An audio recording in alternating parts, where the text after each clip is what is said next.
Aujourd'hui, merci Hachem, on va donc poursuivre, comme on avait indiqué, sur la Sugia de Hanouka, même si effectivement Hanouka est déjà derrière nous, mais il y a vraiment des questions qui sont importantes et j'ai envie de dire qui nous importent beaucoup et qui sont très importantes, même si on est ou non dans Hanouka. Le point supplémentaire qui est soulevé dans la Gemara, on va essayer de faire ça aujourd'hui, Bezrat Hashem, et commencer la Piska Yud Aleph juste après. Passons dans la Piska Yud, okay, sur le fait qu'il y a effectivement une interdiction, clairement, à faire une oraison funèbre ou même de jeûner en ce jour-là. La dernière fois, on avait parlé sur le fait que Hanouka dure effectivement 8 jours et s'inscrit quelque chose de, encore une fois, d'aussi important sur effectivement l'interdiction de jeûner et voilà, de célébrer une oraison funèbre, à moins que ce soit un Tamid Chacham, évidemment. Alors, voilà ce que nous dit le Rav. דלא למספד בהון ולא לטענות בהון. ההשלמה באה בברכת השם, צריכה שתחול בין על הצרכים הרוחניים, בין על הצרכים החומריים, שהם נצרכים ומשתמשים לאמצעים נכונים לצרכים הרוחניים. טוב, premier élément ici fondamental. Je dirais, comme l'a dit il y a quelques années encore Mori-Rav, sur le fait qu'on a deux types de malades mentaux. Il y a ceux qui veulent un état sans Torah et ceux qui veulent une Torah sans état. C'est-à-dire, il est évident que ce qui se produit à Hanouka, la Birkat Hashem justement de ce miracle qui se produit à Hanouka, elle est fondée sur deux éléments fondamentaux. L'un matériel, économique, militaire, l'autre sur un élément spirituel. Et les deux, au bout du compte, doivent se compléter pour amener au mieux la finalité, pour au mieux servir à Kadosh Baruch Hu. Alken, bimkom teshua klalit le'am kulo. On n'est pas en train de réfléchir effectivement au niveau individuel si tu cernes ou non la dimension de Hanouka. On n'est pas en train de parler de cela. On est en train de parler de la réinstauration de l'entité politique en Eretz Israël. Par conséquent, quand il y a cette libération totale du peuple juif, alors ça doit laisser une trace en chacun d'entre nous. C'est-à-dire שיונח רושם על ההשלמה היוצא מההצלחה הכללית לשתי החולקות, à la fois au niveau matériel et à la fois au niveau spirituel. Le miracle de Hanouka, il annonce cela. Il serait comme de la manière qu'il serait évidemment hors de propos de ne pas célébrer Yom HaAtzmaut, n'est-ce pas? Puisque au bout du compte, ça serait en contradiction avec justement cette entité du peuple renouvelée. D'accord? C'est ça toute la problématique. Même si on peut trouver évidemment des critiques à la fois au niveau spirituel, à la fois au niveau matériel, et étant donné que l'État retrouve son indépendance, eh bien cela justement nous encourage à pleinement célébrer ce jour, ou à pleinement célébrer évidemment ce qui est inhérent à Hanouka. D'où l'interdiction effectivement de faire un espède, c'est-à-dire, on va en reparler, mais donc une souffrance, si je puis dire, spirituelle, et à la fois ta'anit, qui serait une souffrance matérielle. Aesped ou tsar nafshi. Pone le umat. Aefsedim ruchaniim. Évidemment, quand on va justement à un enterrement, et malheureusement, ce sont des choses qui arrivent, on n'est pas réjoui, on est conscient de la perte de cet homme, la perte de cette personne. Ata'anit, quant à lui, ou tsar Goufani, Moré al-Chisronot Chomriim. Donc, ce n'est pas une période où on doit effectivement s'endeuiller, jeûner. Je ne parle pas de quelqu'un dans une réalité, malheureusement, qui serait décédé à Hanouka. Mais ce qui peut sembler terrible, justement, c'est qu'à cause de cela, eh bien, on ne fera pas d'oraison funèbre. Be'aramatan shel Israël, yatimu shtei hatzlachot liot meshamshot letachlit achat של יחדיו, של עולם ברוך הוא. C'est qu'au bout du compte, puisque la nation est en élévation, donc il n'y a pas lieu justement de vivre une tristesse au niveau individuel, ou une tristesse spirituelle, ou une tristesse matérielle. Ashlama ruchanit kulan,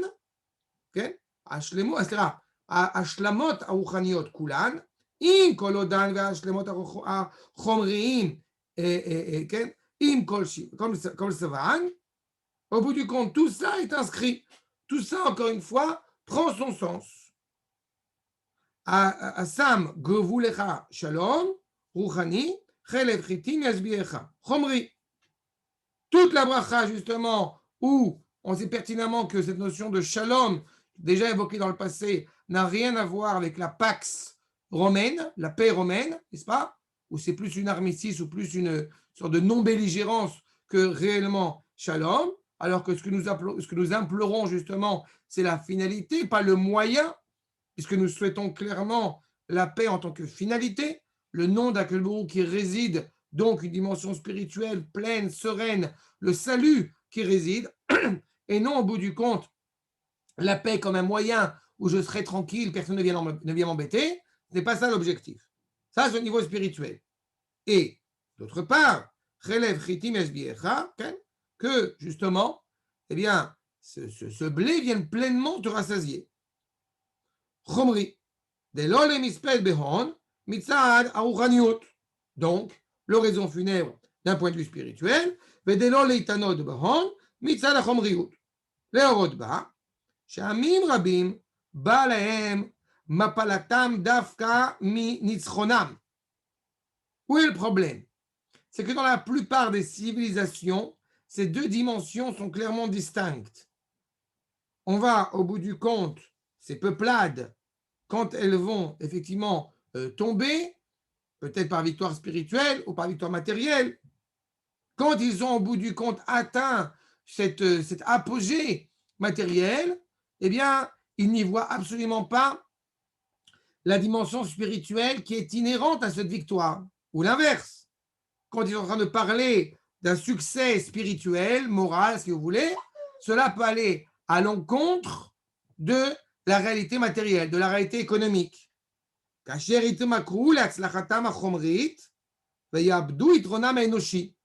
sont devenus encore une fois un pays hautement qualifié, hautement riche économiquement parlant, et pourtant, et malheureusement, il a perdu toute cette dimension humaine et morale qu'on pourrait attendre de cette nation. Alken, Tamid Richa Ein Israël Liot Sofia Lamid Amishkal Shel Hatzlacha Aruchanit B'Makom Hatzlacha Achomrit. La centralité d'Israël permet justement de bien cerner un équilibre cohérent, authentique, central entre une dimension économique et une dimension spirituelle où les deux sont imbriqués l'un dans l'autre. De manière générale, vous remarquerez que la plupart des nations, plus elles s'élèvent, si je puis dire, économiquement parlant, cela vient au détriment du fait religieux, si je puis dire. Ça vient au détriment de la dimension spirituelle, ce qui n'est absolument pas le cas pour Israël. Plus il y a une élévation spirituelle d'un côté, plus il y a un renforcement économique de l'autre côté. Les deux sont l'un dans l'autre. Les valiyu anshe ruach, anshe kodesh, tzrichim liot olchim bema ruach ve'esped, ala kedusha ve'amidot tovot. Ils vont avoir un succès économique, ces mêmes nations, et cela va prendre le pas, justement, avec amertume, sur la dimension spirituelle et des bonnes vertus. Irat Hashem ve'avato amitmotetet chalila les régler à zvia achomrit. Il n'y a plus Akadosh Baruch Hu. Le capitalisme, on connaît la problématique. Donc, à l'inverse de cela, nous mettons en évidence, encore une fois, la dimension de Hanouka. J'ai souvent évoqué, grâce au Rav Kook, dans des cours faits au préalable, auparavant, sur le fait que on ne va pas le penser une seule seconde que certaines personnes auraient le monopole du sionisme serait évidemment nul et non avenu. On ne veut pas rejeter le sionisme, au contraire, on veut faire entendre que cette notion de sionisme s'inscrit d'abord et avant tout dans le lien qui nous relie à Kadosh Baruch Hu. Et à d'autres que ce qui nous relie à Kadosh Baruch Hu et nous est intimement aussi relié à la terre. N'est-ce pas? Et c'est la problématique quand on veut justement distinguer chas v'shalom, ou séparer les deux. Donc, im de lo lemisped, tiem et surefet, im de lo ta'anit. La victoire, justement, encore une fois, réelle, qui permet et qui permettra aux nations d'arriver à cette sérénité, c'est de comprendre que les deux, encore une fois, sont l'un dans l'autre. D'accord? Adkan, pour la pisca, c'est une pisca très courte, mais qui met bien en avant, encore une fois, les éléments, j'ai envie de dire, introductifs de ce qu'on va maintenant faire ensemble sur la pisca Yudalef. Alors, pour arriver à la pisca Yudalef, normalement, ça doit être ça. Ça. Ken. C'est ça. Vous voyez l'écran, d'accord? Ok. Alors maintenant, on commence, effectivement, si je puis dire, le cœur de notre problème. Le cœur de notre problème, et c'est tellement d'actualité, encore une fois, puisque, Baruch Hashem, nous allons assister très bientôt à une blague supplémentaire qu'on appelle les élections. Baruch Hashem, je pense que 4 élections en 2 ans, je pense que là, on a affaire à une bonne grosse blague quand même. C'est-à-dire, enfin, vous ne réjouissez pas trop vite parce que c'est sur votre argent quand même. C'est-à-dire, mais quand même. D'accord? Donc, justement, ça demande un éclaircissement très important dans ce qui va nous relier au bout du compte, en tant qu'État, aux nations. Il faut bien comprendre. Quelqu'un a voulu poser une question, je n'ai pas vu. Non, je ne sais pas.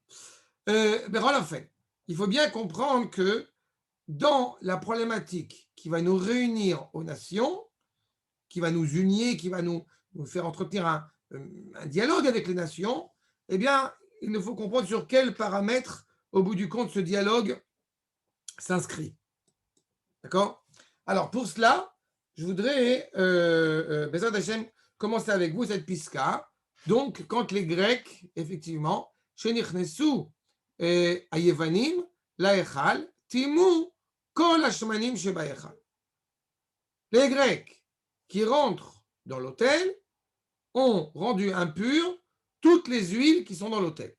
Alors, il y a 2 choses qui sont très intéressantes. La première, c'est qu'ils sont rentrés dans l'autel. Ils sont rentrés au bout du compte, évidemment avec violence, dans le cœur de l'âme Israël. La deuxième chose, c'est que rendre impures ces huiles, on l'a vu dans le passé, l'huile étant rattachée à la chokhmah. Donc ils vont souiller la sagesse d'Israël. Mais alors, quelle est la solution? Pour cela, il faut comprendre, si je puis dire, les différents paramètres, encore une fois, dans la rencontre entre Akadosh Baruch Hu, entre Am Israël et les nations. Voyons ensemble. Yachas Israël, Elumot Haolam, Chochmatam, Minagehem, Venimusehem, Gvar Pirshu Chazal, ההפרש שבין קובלנה של וכמשפטי גויים אשר זיוותיכם עשיתם, לאותה של וכמשפטי הגויים אשר זיוותיכם לא עשיתם. Il faut bien entendre qu'il y a une remontrance de la part de Yecheskel qui va nous reprocher d'un côté d'avoir agi comme les goïms et d'un autre côté, il va nous reprocher de ne pas avoir agi comme les goïms. Il faudrait essayer de comprendre cette remontrance. D'accord? La rencontre culturelle entre Israël et les nations, comme on le voit ici, s'inscrit, on a dit, sur plusieurs paramètres. N'est-ce pas? Elle s'inscrit dans la rencontre entre la Torah et la sagesse des nations. Elle s'inscrit entre la morale d'Israël et la dimension morale, si je puis dire, défendue par les Grecs, et entre les comportements, encore une fois, de chacun, entre Israël et les nations. Et dans ces différents paramètres-là, eh bien, Yecheskel va nous faire une remontrance de s'être comporté comme les goïms et en même temps de ne pas s'être comporté comme les goïms. Comment est-ce qu'on va arriver à s'en sortir? Réponse dans Maseret Sanhedrin, Kemetukanim shebahem lo asitem. Kemekulkanim shebahem asitem. La problématique, c'est que s'il y a quelque chose de bien chez les goïms, on va voir dans quelle mesure on peut l'utiliser ou non. Mais s'il y a quelque chose de bien chez les goïms, on se doit de le prendre. Quand on construit une nation, ne croyons pas une seule seconde que, ça me permet de faire un parallèle avec la paracha, ne croyons pas une seule seconde que la descente d'Israël en Égypte est une punition, un châtiment. D'ailleurs, on dira dans la paracha la semaine prochaine, Abaim Mitzraïma. Il n'y a pas écrit Yordim Mitzraïma. Ils viennent en Égypte. Ils viennent en Égypte pour construire au bout du compte la dimension qui nous manquait, à savoir la dimension de la nation, la culture économique, de savoir comment construire un pays. Yaakov de même qui va partir vers la Vanne pour après, par la suite, après avoir combattu Esav, devenir Israël. Donc, il y a quelque chose d'important là-dedans. Et ce qui est constructif et qui peut justement aider la nation à se construire de manière la plus judicieuse possible, cela est à utiliser. Mais malheureusement, Omnam, il est évident que si on va utiliser, encore une fois, la culture de ces goïms, il faut faire très attention. Pourquoi faut-il faire très attention? Parce que dans la culture des goïms, il y a irbouvia, il y a un mélange. Il y a des choses qui sont très bien, mais quand tu intègres les choses très bien, tu intègres aussi les choses pas bien. Je vais donner un exemple très concret. C'est quelque chose qu'il faut bien, que vous connaissez peut-être certainement, mais c'est bien de le rappeler. Il y a une volonté, a priori, je dis a priori, de respecter la femme dans le monde occidental. On veut la laisser passer devant nous, etc., etc. Mais quand on sait la réelle raison de laisser passer la femme devant nous, on sait très bien que ça cache malheureusement quelque chose de totalement abject. N'est-ce pas? Fameux ladies first. Et quand j'ai expliqué ça à des gens, ils étaient sidérés de ça, mais il faut le savoir. La réelle raison pour laquelle on fait passer une femme devant soi, ce qui est interdit évidemment au niveau de la halakha, c'est pour, excusez-moi l'expression, pour regarder la marchandise. Donc c'est absolument scandaleux. Dans la tradition juive, si on veut intégrer un réel respect de sa femme, alors sa femme monte devant nous les escaliers, elle rentre devant nous, et quand elle monte les escaliers, comme ça, si elle tombe sur nous, et à l'inverse, quand on descend les escaliers, on passe devant. Comme ça, si elle tombe sur nous. Là, il y a un réel respect de la femme, par exemple, et d'autres domaines. Quand vous prenez, par exemple, l'histoire du fast-food, dans la tradition juive, le repas a une importance colossale. On ne mange pas vite, au-delà des problèmes de santé. On ne mange pas vite. On prend son temps pour manger. Parce que pendant la Séouda, on va dire un Dvar Torah. Donc, ça veut dire que quand la culture occidentale, notamment, elle va s'intégrer à nous, on va la digérer, on va l'intégrer en nous. Il peut y avoir un côté très positif, mais il faut faire attention qu'on ne. Ce qui se passe dans le cas que je viens d'évoquer, les deux cas que je viens d'évoquer maintenant, on prend aussi la problématique qui est au bout du compte terrible dans cette culture, qui vient nous insuffler quelque chose qui au bout du compte est exactement l'inverse de ce que la tradition juive prône.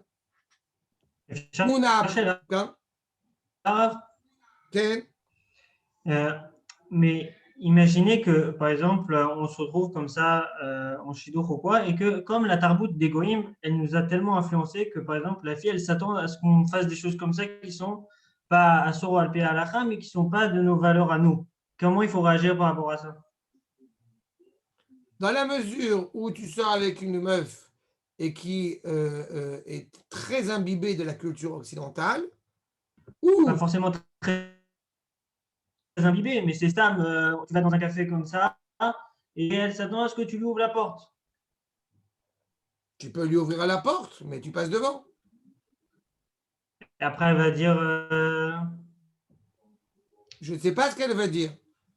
Je sais une seule chose, c'est que je sais ce qu'Akadosh Baruch Hu va dire.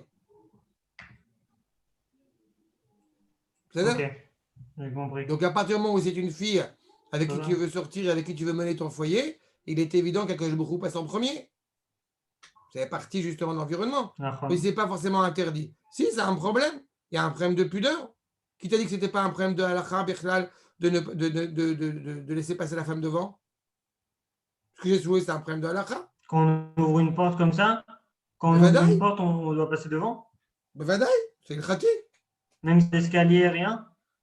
Je Ok, t'ai expliqué. Au niveau de la halakha, une sheila, Michal. je ne savais pas. Enfin, je savais que dans les escaliers, il y avait un problème. De manière générale, encore une Toda. fois, ce n'est pas respectueux pour la femme de passer, justement, de la faire passer devant, genre par respect, genre par honneur. Tu peux ouvrir la porte et regarder de l'autre côté si tu veux la laisser passer devant. Mais tu montres bien justement que tu regardes par terre, si tu veux vraiment insister là-dessus. C'est ça? Toda. Achal. Ce qu'on appelle effectivement les choses metukanim et pas metukanim. En fait, va nous dire le Sefer HaIkarim sur le fait qu'il y a 3 types de choses que l'homme aime. Il y a ce que l'homme aime de manière intrinsèque, c'est-à-dire la Torah, Kadosh Baruch Hu, c'est-à-dire, yes, il y a quelque chose qui est bien pour l'homme parce qu'il en tire au bout du compte un bénéfice. À savoir, c'est bon pour l'homme. Okay? Ça va l'aider pour faire autre chose. Et enfin, il y a un troisième point, c'est ce que l'homme va considérer comme étant bon, c'est parce qu'au bout du compte, eh bien, ça lui procure un plaisir. Néné bahem. Et donc, la problématique, c'est quand vous avez en face la culture d'égoïme, il faut savoir quel est le bénéfice que vous allez en tirer. Quel est sur les 3 paramètres que j'ai soulevés maintenant? Est-ce que c'est bien parce que c'est intrinsèquement bien? C'est pas parce que le pape, il marche chez moi, il met une kippa, qu'on va arrêter de mettre la kippa pour ne pas ressembler à un goy? Puisque d'avoir la kippa, c'est quelque chose de positif. Quand, au bout du compte, on peut en tirer usage, une machine à laver. Non, je ne prends pas la machine à laver, ça vient d'égoïme. Aval Bessaler, aval c'est utile. C'est ça. La vaisselle, tout ce qui est marchérine. Un ordinateur, Zoom. Je ne crois pas que c'est un Non, Israélien qui a je fais inventé pas la Zoom. minute de silence. Je fais pas la minute de. Sinon, je Exactement. fais pas la minute de silence pendant. Voilà. Tu as raison. Même bêtise. D'accord. J'ai une question. Là. Ken. Je t'écoute. Si j'ai le choix entre 2 machines, une question vraie. Hein. Si j'ai le choix entre deux machines à laver, une, certes, qui vient d'Egoïm, mais qui est plus mixoïde que l'autre, mais je sais que ça vient vraiment d'Israël. Laquelle je vais prendre? Ishit, je t'aurais dit prends celle Sachant que je peux les d'Israël. farnesses. Je te dis clairement Comment? prends celle d'Israël. Je te dis clairement prends celle d'Israël. Mais comme justement, en ce qui me concerne, Là, j'ai cité. j'ai pris. En ce qui me concerne, par exemple, j'avais le choix entre acheter une BMW ou une Susita. Et comme je ne voulais pas mépriser la voiture israélienne, donc je n'ai pas acheté de voiture. Bon, je n'ai pas le permis non plus à la vérité, mais bon. Susita, Non, c'est mais voiture là, je parlais israélienne. de ça, pas d'AFCA pour la machine, mais pour tous les. De manière Là, générale, je parlais par rapport à tout ce qui est Romer. Par exemple, à la c'est mieux d'aller tout ce que tu peux prendre israélien, prends israélien. Ça, c'est pas shoot. Mais après, encore une fois, sur le fond, on voit bien que c'est à toi de réfléchir sur ce que ça va impliquer. Et justement, le deuxième paramètre que j'évoquais sur l'utilisation et l'utilitarisme de telle ou telle sagesse d'égoïme, il faut voir si au bout du compte, ça ne va pas souiller le troisième paramètre, à savoir que tu en prends du plaisir. Si au bout du compte, tu as une machine à laver la vaisselle et que ça te permet de gagner énormément de temps pour après pouvoir mieux étudier la Torah, c'est voir. Mais au bout du compte, si tu as une machine à laver la vaisselle et qu'au bout du compte, c'est pour faire plus de bitulzman de tout, alors Hachem Ishmor, ça n'a aucune utilité. D'accord? Mais on va revenir à ça de toute Parce façon. qu'à l'armée, on était confrontés à ce genre de problème. Pourquoi ce genre de problème? Qu'est-ce que je veux dire? On avait par exemple une option ou bien prendre un. Mais c'est une vraie question que je me suis toujours posée. On avait un sac Sheina qui était américain et qui était bien enveloppé comme il fallait, qui s'est bien réchauffé dans le chétar, etc. Et un sac israélien, à côté d'un sac couchage israélien qui était complètement. Genre, c'était une blague, quoi. Bon, mais c'est alarmé. Alors, c'est malheureusement, je pourrais te montrer aussi qu'il y a des manipulations américaines pour empêcher l'industrie d'Israël de se développer au mieux. C'est un problème. Mais ça t'a alarmé, c'est pas toi. C'est pas ton, comment dirais-je, c'est pas ton recouche ici. C'est le recouche de l'armée. C'est une décision au niveau de l'État. C'est pas une décision individuelle. Je parle encore une fois sur le postulat de départ. D'accord? Mais c'est-à-dire, je parle au niveau de la Nekuda essentielle. D'accord? Là, je parlais individuel parce qu'on avait le choix entre ces deux.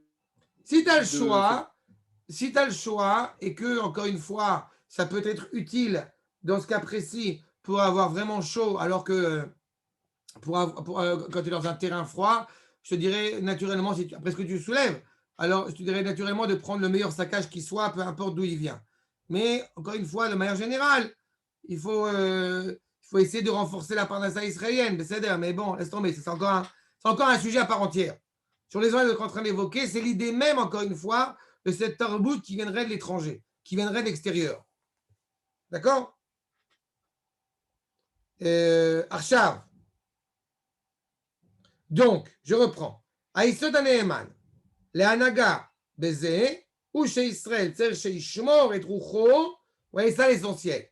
Et Troucho et Levavo, Mikol Mishmar.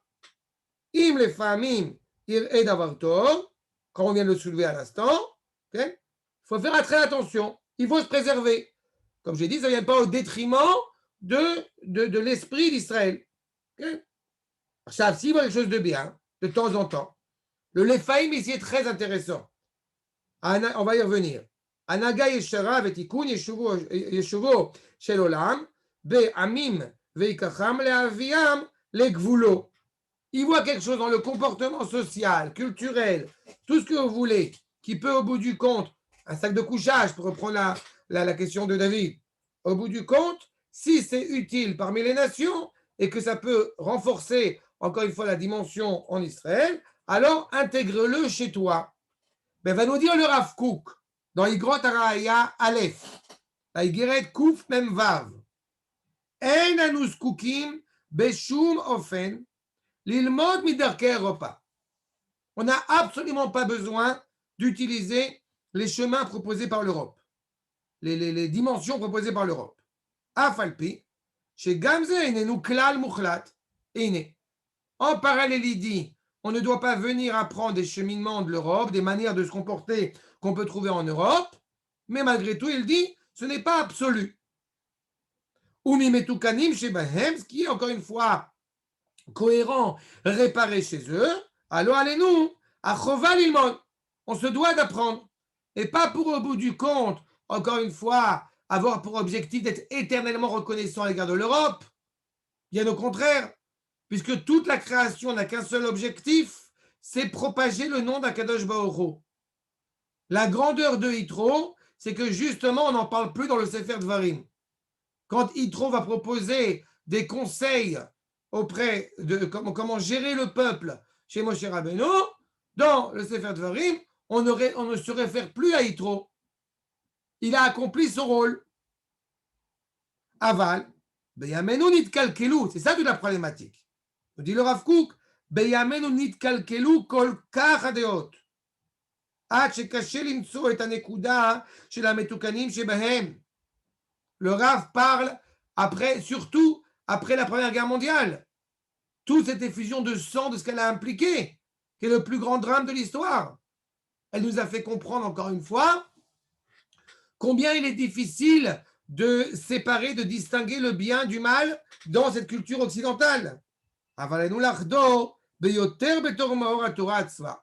D'où l'importance, encore une fois, de retrouver une cohérence en étudiant, en s'attelant profondément à la Torah. Mais même quand on va, encore une fois, prendre quelque chose d'égoïme, prenez l'exemple, l'image du Ger Tzedek, celui qui veut se convertir. D'abord, on va lui faire la circoncision. Après, il va aller au mikvé. Après, il va amener un korban au Beth Amikdash. N'est-ce pas? Vous m'entendez? Achab, ces trois choses-là. D'abord, on doit enlever ce qui est problématique. N'est-ce pas? La cire est là. On lui enlève cette partie du prépuce. Une fois qu'on a enlevé ce qui était à la base problématique, on va maintenant purifier même ce qui effectivement est cohérent. On va le rendre adapté à la culture israélienne. Et dans cela, encore une fois, on va amener justement un korban pour que, au bout du compte, même ce qui est cohérent doit profondément être élevé vers Akadosh Baruch Hu. Bon, c'est la même chose. Toute chose, tout élément culturel qu'on doit ramener de l'étranger, il faut être conscient du danger imminent qui, encore une fois, est inhérent à lui. Et pour pouvoir réellement le ramener chez soi, il faut voir quels sont, encore une fois, les ressents, les aboutissants. Quelles sont les implications culturelles, morales, cultuelles que cela implique dedans. Vous savez pertinemment, j'ai souvent eu l'occasion d'évoquer à différentes personnes, vous savez pertinemment que quand on intègre les contes de Grimm chez soi, par exemple, eh bien, ça veut dire quoi? Ça veut dire qu'on a inscrit la compréhension, la dimension, la conception du monde des frères Grimm et Marc Shemam sur le monde, à savoir que dans la forêt, il y a un loup. Le mal est inhérent à la réalité. Si on éduque un juif dans ce sens-là, eh bien, il n'y a plus de Aïn Tova. Il n'y a plus justement, il n'y a plus de Emouna. Il n'y a plus de compréhension que le bien est d'abord et avant tout ce qui régit le monde. Puisque justement, les frères Grimm vont aller exactement à l'inverse. Quand on descend en Égypte, eh bien, à ce stade-là, on n'est pas en train de penser à Auschwitz. Les goïms vont s'avérer être profondément cruels. Mais notre force, qui est aussi notre faiblesse, c'est de ne pas perdre de vue le bien qui est inhérent au monde. C'est pour cela qu'on ne va pas s'amuser, par exemple, à dire non, mais le Premier ministre, il n'a pas fait le vaccin, c'est juste du placebo, c'est juste une illusion. Ça serait profondément tordu de penser comme ça. Bon, au prochain, ça n'existe pas. Mais si jamais ça existait, ça serait une conception totalement erronée. On ne voit plus le bien, on ne voit que le mal. Je ne dis pas d'être euphorique, je ne dis pas d'être utopique. Mais c'est pareil. La culture hébraïque se base sur la notion, encore une fois, du bien qui est inhérent au monde. Archav. Donc c'est ça, au bout du compte. On doit bien comprendre que Iré, chez l'Oruachamim Bechlalo Yikanes, les Tochen Chayav Apnimiim. Notre vie, notre manière de penser intérieurement ne doit pas, encore une fois, nous nuire. Je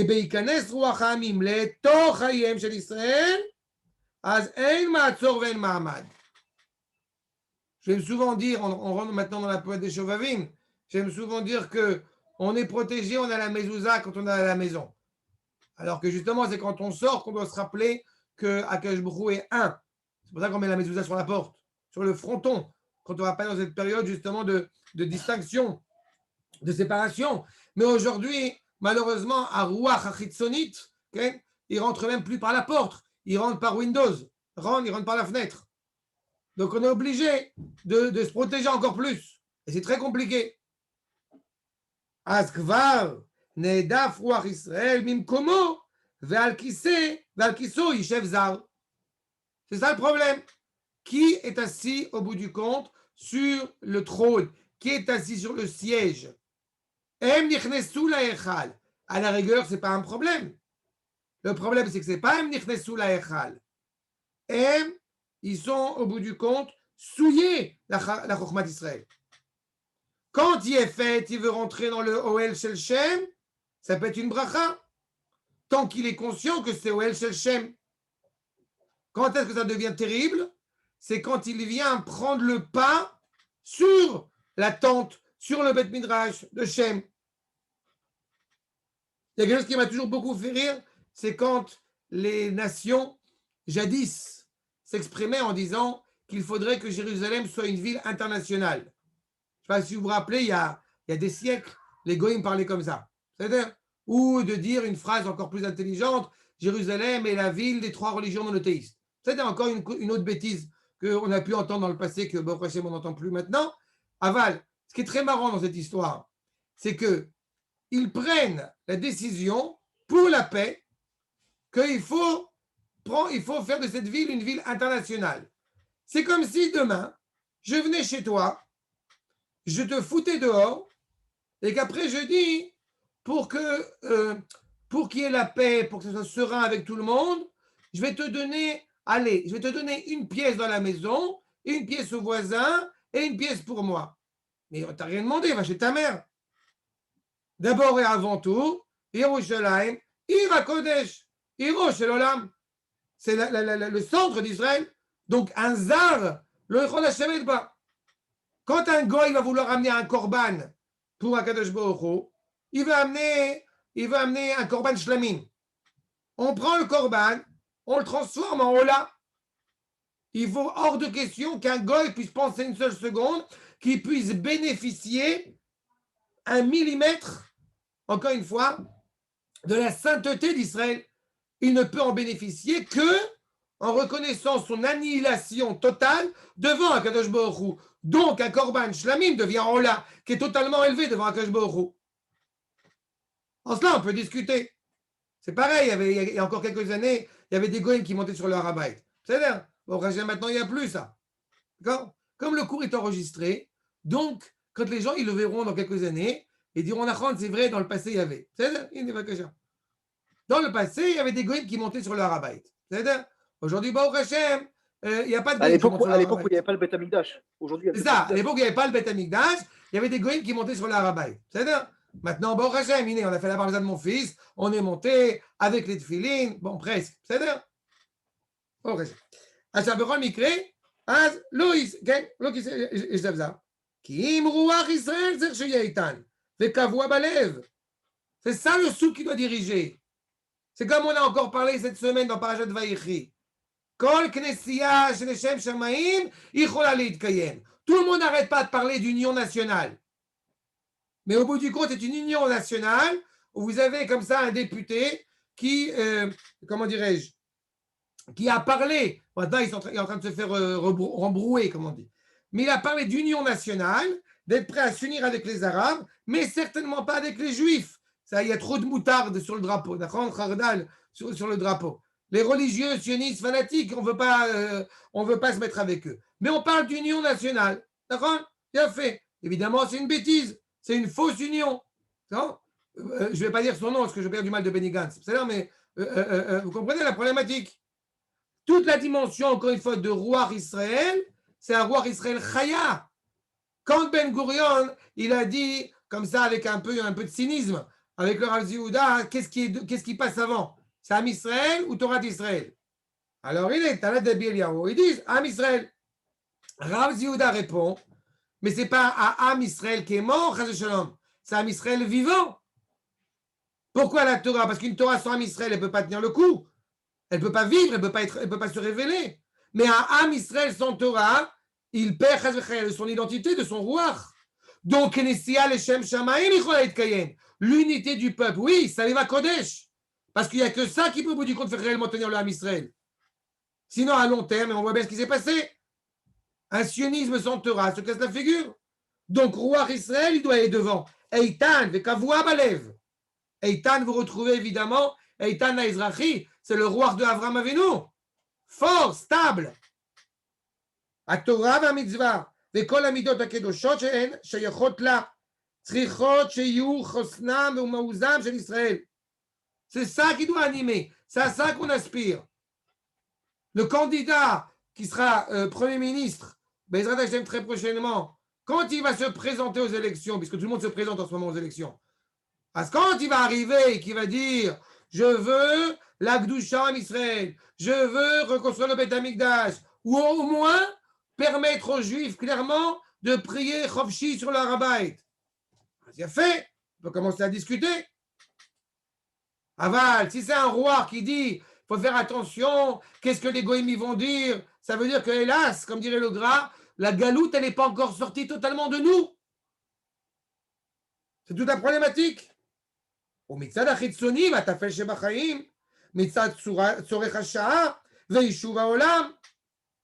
Il y a un besoin extérieur, on n'est pas encore totalement, encore une fois, installé. La réponse à David que je n'ai pas dit tout à l'heure, la couette américaine qui serait plus chaude que la couette israélienne. N'baya.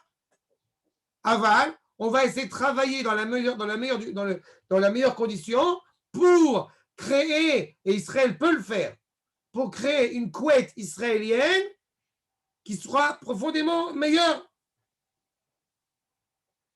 יפנה לפעמים לקחת מכל דבר טוב שימצא אצל הגויים אשר סביבותיו.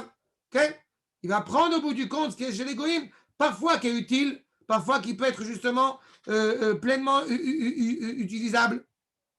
Mais avec toujours cet esprit fort d'Israël, encore une fois, qui doit être à la tête, qui doit être conscient de sa valeur. וכל זמן שרוחו בקרבו, איתן ונאמן לשם השם אלוהי ישראל ותורתו, ודבר אינו מצויר כאילו הגויים נכנסים אל גבולו ונוגעים בנחלתו, כי אם הוא יבוא לקחת מאיתם, או המה יביאו לו את הדרוש לו, לקבל מהם יפיפיותו של יפת באוהלי שם. Je reprends. Tant que le souffle d'Israël fort qui anime au nom d'Akadosh Baruch Hu, on va à l'armée Beshem Hashem, on est en Eretz d'Israël Beshem Hashem, on est installé à Akko où vous voulez Beshem Hashem. Avec ça, on ne peut pas discuter. C'est un mur. Au nom de sa Torah, au nom de sa parole, et qu'il n'y a pas une sorte de profil qui se dessine de la part des goïms qui rentrerait encore une fois dans notre territoire, dans notre héritage, en oubliant qu'ils sont chez nous. Une fois à Yom HaAtzmaout, il y a des années de cela, parce que souvent les gens me le rappellent, il y avait eu un tioul de la Kehila d'Orvei Shoah à Tzomet Megiddo. Bon, il y a eu quelques Arabes qui étaient présents là-bas, ils ont fait quelques histoires. Et ce qui était très dérangeant et très perturbant, c'est que des Arabes ont levé la voix sur un Juif. C'est insupportable. Tu as quelqu'un chez toi qui au mieux est un invité, de quel droit il pourrait se permettre de lever le ton sur toi? Alors, à ce moment-là, j'ai le privilège de lui expliquer qu'on ne lève pas la voix sur un Juif. C'est pas shoot. Si un goy, il est là en Israël, qui sait qu'il est invité, alors on peut discuter. Mais si soudain il a l'infime sentiment qu'il est Baal Habayit, alors je lui rappelle qu'il est que invité, au mieux invité. C'est exactement cela. À Darouche, on va l'utiliser. Mais quand il est conscient qu'il rentre dans le temple de Shem et pas l'inverse. Ken. Rav, c'est cette fois-là où on vous a vu sur une photo en train de s'approcher de lui pour gentiment lui caresser la joue? Oui, bah je lui ai expliqué qu'on ne lève pas la voix sur un juif. Ken. C'est là, bon, Hachem. Ah, c'est tout. Il faut expliquer, on Ouais, explique. je pensais qu'il y avait aussi. Non, quand il faut expliquer gentiment, on explique. Si gentiment, ça ne suffit pas, on explique un peu plus virulemment. Je ne suis pas un violent à la base. C'est ça? Vous pouvez expliquer. Ah ça, Rabotai, je voudrais juste, je ne sais pas si je peux arriver à vous le truc, c'est dans Netivot Israël. Je l'envoie sur le lien, comme ça vous l'avez aussi pour vous. Et merci Hachem, et je vais le lire de toute façon. Voilà, je voudrais juste vous souligner que le Rav Zvi Yehuda, on va terminer notre cours aujourd'hui avec ces points-là qui m'ont paru particulièrement intéressants.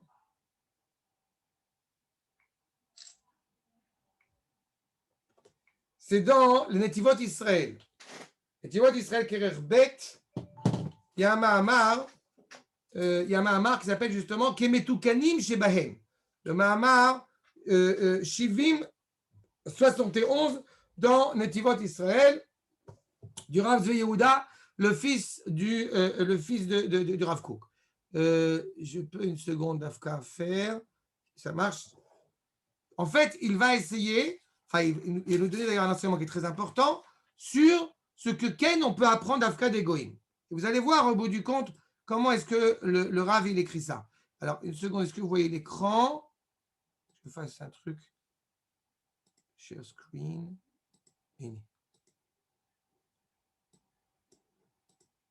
Vous voyez l'écran, d'accord? Ok. Donc, juste voilà, ces quelques points-là qui, je pense, vont être très utiles pour nous pour la suite de notre étude sur notre sujet. האחדות המוחלטת של האומה כולה, בחזקת עמדתה כלפי חוץ ובשלמות צורתה, קישורה וסידורה כלפי פנים, למרות כל חילוקי הדעות, הרוחות והמפלגות הנמצאים בתוכה. Il parle, à la vérité, d'abord par rapport à qu'est-ce qu'on peut apprendre des Suisses. C'était un Mahamar qui avait été fait sur la Shoah. Qu'est-ce qu'on peut apprendre des Suisses? Et il met en évidence d'abord l'unité absolue de la nation.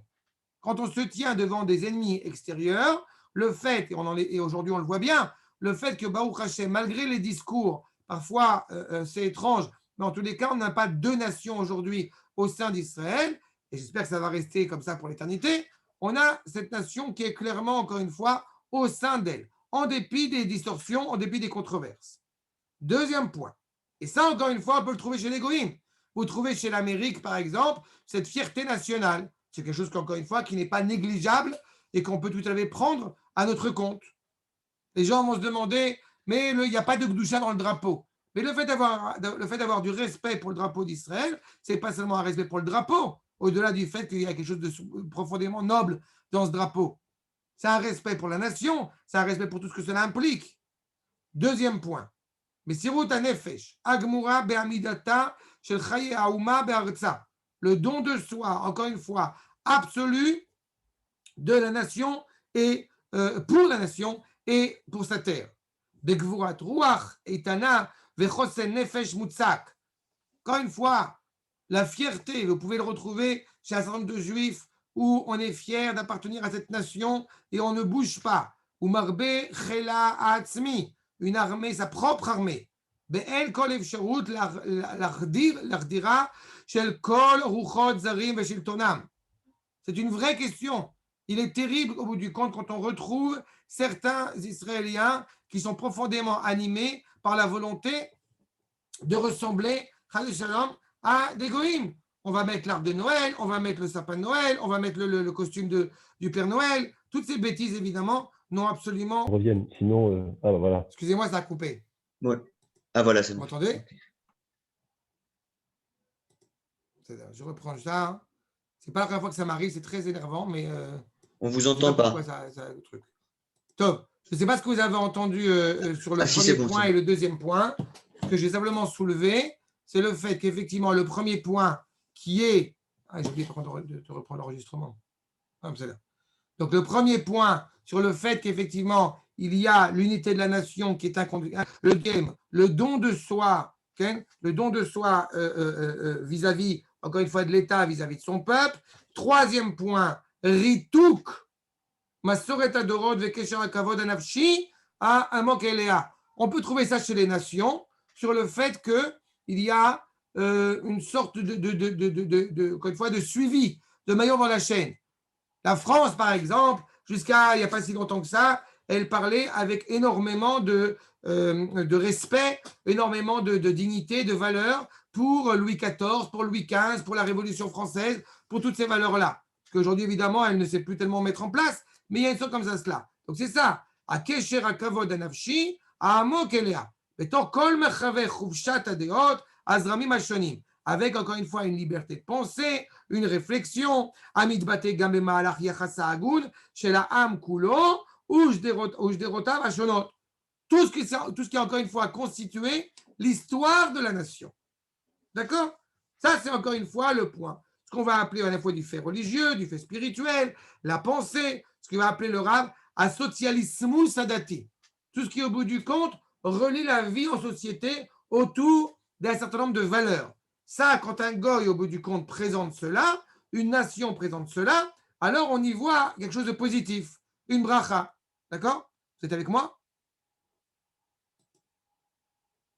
Je crois que vous avez bloqué. C'est-à-dire? Oui. Achav. Non. Ok. Achav Dalet, Tsurat Hashilton Ha'amami Hagamur, Besidur HaMedina Vechelkei HaShonim. Nous dit le natif de Vologine que la dimension politique actuelle la plus logique et la plus cohérente, c'est justement le fait d'aller voter. C'est la démocratie. La notion de dirigeant politique, encore une fois, le fait qu'on puisse aller librement, ce qui n'est pas une évidence dans certaines contrées pas si loin de nous, mais le fait que justement, le peuple, eh bien, ce rapport humain, juste, cohérent, à Agoun, Ve'anae, Ben Adam Lechavero, que la société, encore une fois, est régie par un certain nombre de valeurs. למרות עמידתו התקיפה של כל אחד על משמר ענייניו ודעותיו. Même si on est très protecteur de nos valeurs, il n'empêche qu'on a un rapport social, encore une fois, cohérent de l'homme avec son prochain. Cela est envisageable et si on le voit chez les nations, on peut pleinement l'adopter et l'accepter chez nous. Cinquième point, Echletiyut Yom HaShabbaton Beshavua. Là encore, sans même évoquer évidemment la dimension du Shabbat. Mais le fait qu'il y ait un jour de repos par semaine, cela est fondamental et nécessaire à une société digne de ce nom. עד כדי אפשרות הפסקת כל התחבורה הרשמית בכל המדינה באותו יום.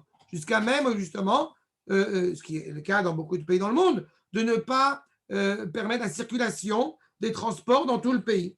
למרות כל שכלול וההסתעפות של חיי המדינה והחברה, même si effectivement, dans le monde dans lequel nous vivons, il y a un modernisme, il y a une sorte de volonté comme ça dans la vie de la société, il n'empêche que cela est tout à fait cohérent et logique de ne pas justement utiliser ce système-là. Encore une fois, on veut la sérénité, la cohérence pour chacun des citoyens habitant sur ce pays. Il est évident qu'il y a eu des exceptions. Quand la guerre est menée, par exemple, les transports, évidemment, fonctionnent beaucoup plus, puisqu'il y a besoin d'avoir transporté des marchandises, transporter des armes, etc.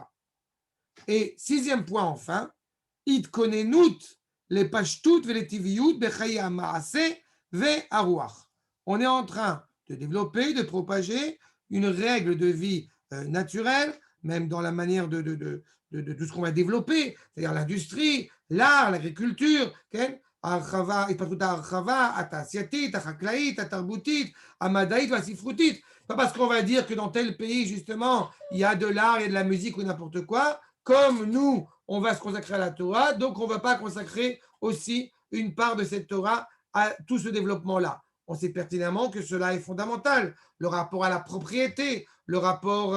bref, tout ce qui, au bout du compte, génère une société n'est pas négligeable quand les nations ont émis des idées pour essayer de mener au bien cette société. Mais je répète, là où le danger apparaît, c'est quand cela vient au détriment ou remettre en cause la spécificité, j'ai envie de dire, la dimension divine, le Inyan Elohim, qui est spécifique au sein d'Israël. הריחוש הגדול של דוגמאות כאלה, שצורף אל יסוד עוז הקודש של סגולתנו האלהית, toutes ces valeurs-là, pour mettre en place une société cohérente, quand tout cela, encore une fois, est attaché à la dimension divine qui nous anime, shel Torah chayenu ve'orech yamenu, yelanu lebracha rabba be'alatonu oto itanu bimkomot tefotzotenu ele eretz chemdatenu. Tout cela, encore une fois, sera une bracha en nous élevant au moment où nous revenons en Eretz Israël. Et ce n'est pas seulement une bracha, j'ai envie de dire, pour Am Israël, c'est une bracha pour l'humanité, de fonder justement un État qui soit dans cette cohérence. Eretz et Harim, ve'abkarot shelanu, la beauté de notre terre, encore une fois. Beibanutenu ba bidvar Hashem, quand on la regarde, quand on la construit, animé par cette parole d'Akadosh Baruch Hu. Ikav'o bemishbetzet triat amanetzach, quand est fixé justement le retour, la rédemption du peuple éternel, Iye les fer yakar le artzot avat gorotenu. Tout cela, encore une fois, sera clairement, justement, vécu et vu avec amour de notre terre, mais aussi du dehors. Les Hamim ou les Mshelotehen, toutes les nations, au bout du compte, vont savoir l'apprécier. Grâce à avoir cette cohérence dans l'état dans lequel nous vivons, cela sera une bénédiction pour l'humanité. Hélas, ce qui est le cas de beaucoup de nations dans le monde, ce qui malheureusement est généré, c'est l'orgueil. Et c'est là tout le problème. Plus elles sont droites, plus elles sont honorées, et vivent ce souvenir de la centralité d'Israël, plus justement elles peuvent en profiter. Enfin, je saute, tout cela est animé, orchestré par le Créateur lui-même,